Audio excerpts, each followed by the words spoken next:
Willkommen in einer folgenden video, or welcome to yet another exciting video. In this case, part 1 of my How to Play Corps Commander video series. Major problem with learning a set of figure gaming rules is its difficulty, that is, difficulty of learning. The best way to learn is to have an experienced player go over the rules in a few friendly games. But when you lack such a teacher, it's a hard slog. A number of example documents have been posted which may assist player, but this set of videos may be an easier method to get a feel for the progress of a typical game turn.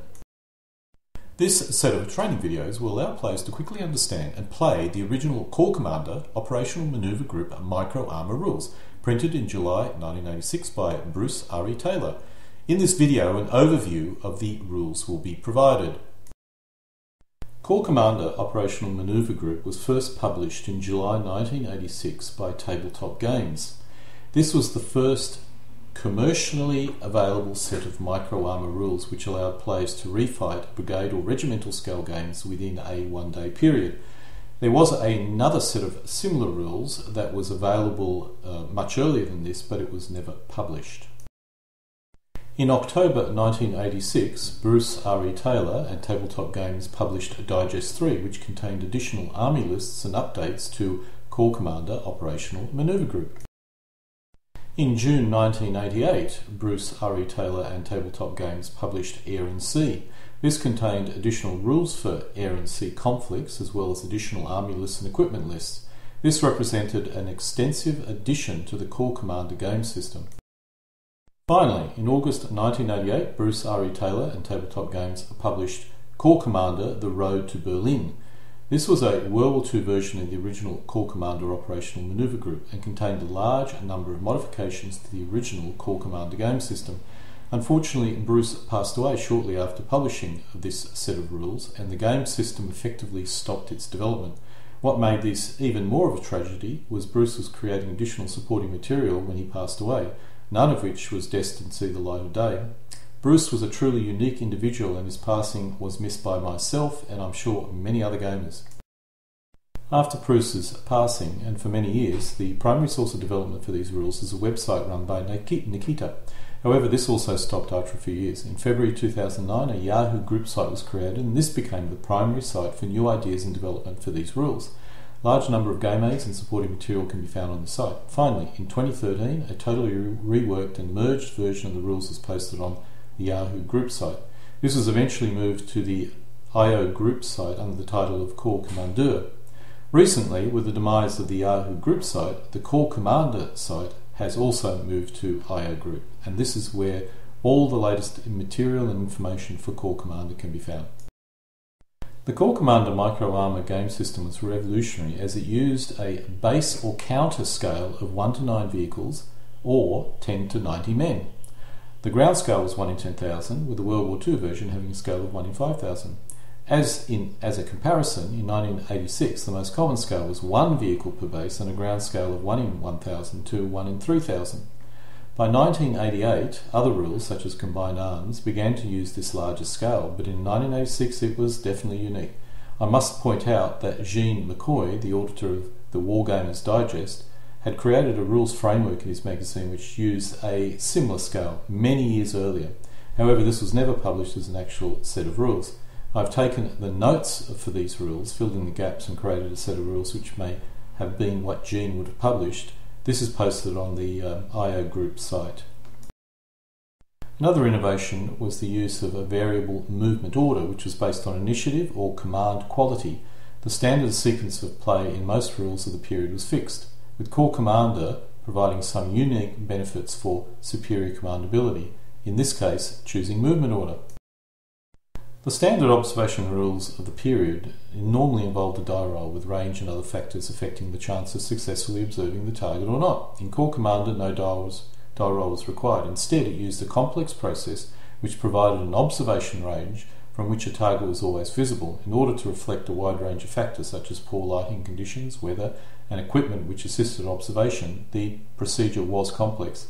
A target possessed a base observation range, which was then multiplied by a modifier which reflected lighting conditions, as well as a wide range of other factors. The result was the range the target could be observed, complex but surprisingly detailed and complete. The fire combat system was equally complex. as it was now trying to deal with the number of firing vehicles in each base. The result was a four-dimensional combat results table, with the dimensions being the defender's defensive value, the attacker's fire effectiveness value, the number of attacking vehicles or firers, and finally a die roll. The rules also supported 8 fire effectiveness ranges, which was a level of detail which no similar scale set of rules ever attempted to duplicate. Bruce had managed to insert an impressive amount of detail into a game system of this scale. The air combat rules were also impressive. While most of the game systems of the period abstracted air support and avoided air combat, Bruce included all the complexity and detail of air-to-air combat, ground-to-air combat, and finally air-to-ground combat, which would be expected in real life. Perhaps he included too much detail, and the very scope of the air combat rules is also something that has never been duplicated in any subsequent set of rules of a similar scale. The movement system was also unique. Instead of a fixed movement allowance modified by terrain, Bruce provided you with a movement allowance for a number of mobility types, cross-referenced by terrain. Each base or element possessed one of 8 mobility types. A player would cross-reference this with the terrain being traversed in order to arrive at the distance which could be covered. Even though the rules development occurred over a very short period of time, just over 2 years, a reasonable level of modifications and game system development did occur. This was mainly in order to resolve errors or tactics which were unrealistic or spoil the game. No major change occurred during this period, which did show how robust the original game system was. This video will provide an overview of the development of the Core Commander Micro Armor game system, which occurred between 1986 and 1988.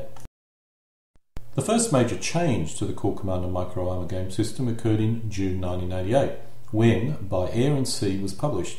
This made some minor corrections, but added a large number of rules allowing sea-based attacks and air-dropped attacks. The main rules mechanics changes which occurred were focused on specialist artillery ammunition and how the modifiers for using these weapons work. The assumption is that this was done to allow these weapons to have an effect when the unmodified values would normally be so low as to result in no effect results. The next, more major change occurred when the World War II version of Core Commander rules, called Core Commander The Road to Berlin, was published in August 1988. The most obvious change was the use of a 1 to 5,000 ground scale. This would have been implemented to keep all fire combats at a similar range to the Cold War version of the rules. To compensate, the game turn scale changed from 60 minutes per game turn to 30 minutes per game turn. The next obvious change was in the order of the rules. This may have been implemented to make the rules easy to use. We will now look at the more detailed rules mechanic changes. In Core Commander Operational Maneuver Group, indirect fire could only affect a single element. In Core Commander The Road to Berlin, indirect fire could now affect more than one element, depending on the weapon used and the size of the element. In summary, indirect net fire now had a template where any enemy within it could be affected.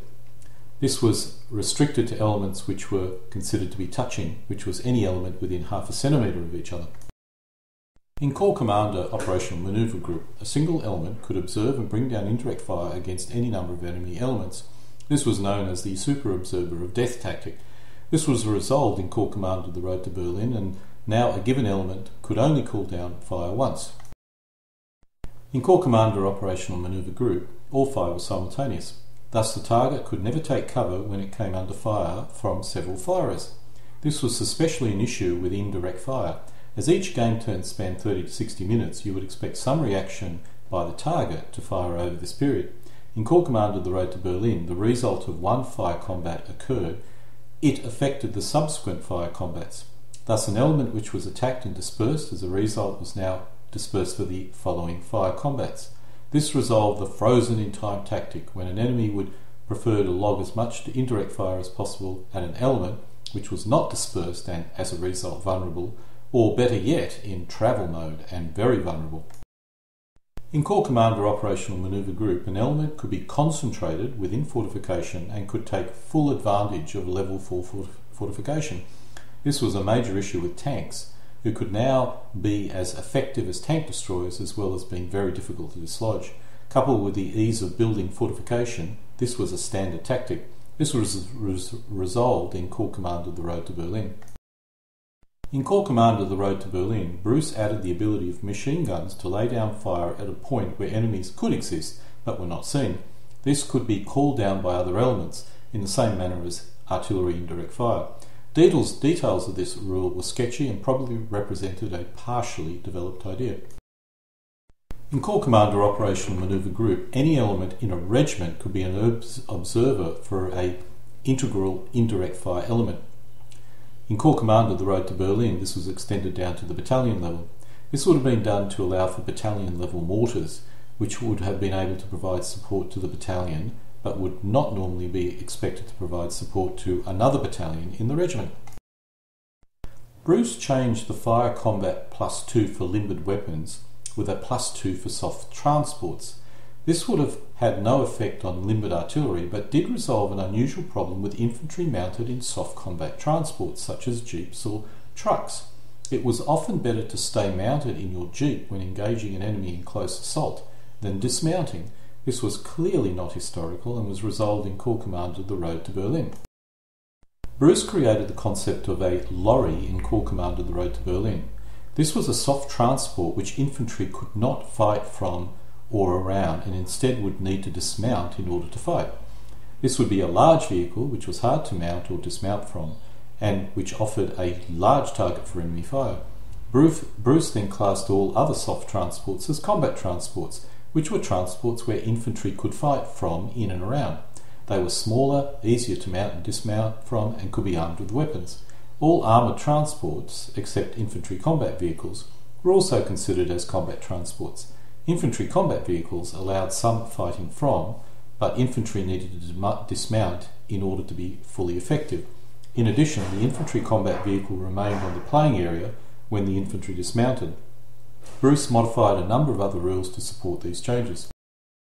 In Corps Commander Operational Manoeuvre Group, there was almost no rules concerning orders. In Corps Commander The Road to Berlin, some minimal rules were provided, such as orders such as retreat, defend, manoeuvre and attack being possible, but detail was minimal and only applied to the regimental headquarters.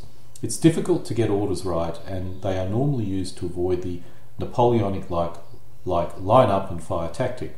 A good scenario can also resolve this issue, thus making orders an unnecessary complexity.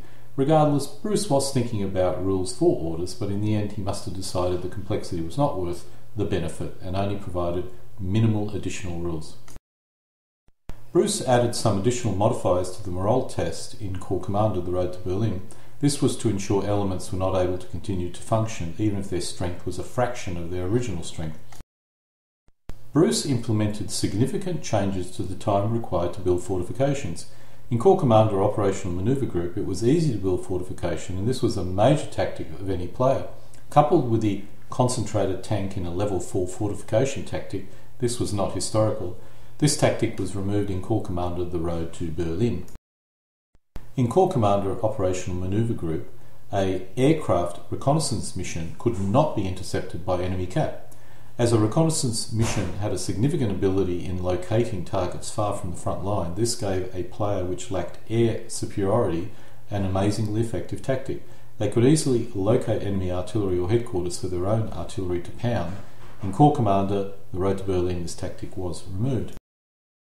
In Corps Commander Operational Manoeuvre Group, an aircraft observation mission could see anything within 50 centimetres or 300 centimetres, depending on what it was observing. This included infantry and heavy woods. As an observation mission could allow indirect fire to be called down, this was an effective tactic to remove any prepared positions well before you reach them. This was clearly not historical, and Bruce removed this advantage by changing the fixed distances to standard observation distances. In Corps Commander The Road to Berlin. The combat values did seem to change between the versions of the rules. This could be a result of the periods covered, so may not represent a real change. In Corps Commander The Road to Berlin, the effectiveness of indirect fire compared with direct fire was reduced. My theory is, in Corps Commander The Road to Berlin, a defensive value, that's defensive effectiveness value of 1, represents 10 millimetres of armour, and a fire effectiveness, that's FE value of 1, represents the ability to penetrate 10 millimetres of armour. In Corps Commander Operational Manoeuvre Group, the values were all doubled. Thus, a defensive effectiveness value, that's DEF value of 1, represents 20 millimetres of armour. While this may not be 100% accurate, this does seem to be true in many cases and could explain some of the differences, particularly in indirect fire effectiveness. And so we come to an end of part 1, the Corps Commander Overview series of videos. Players should now continue with the training sessions by selecting the next video in the training sequence. Alle guten Dinge kommen zu einem Ende.